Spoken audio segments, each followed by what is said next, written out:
These how to 1 minute will show you how to change social security number SSN on Shopify. So currently I'm in Shopify community page, and here someone asked this question that how to change the SSN on my store. And if I scroll down a little bit, here we can see a answer from Shopify partner.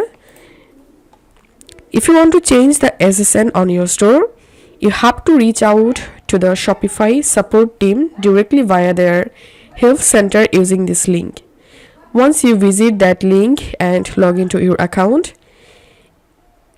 you can submit a support request with the team, and they will be happy to continue assisting you on live chat.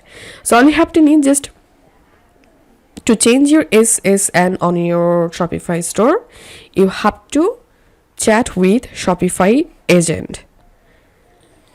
So that's how we can do it. So if you find this video helpful, don't forget to subscribe how to 1 minute. See you in the next video.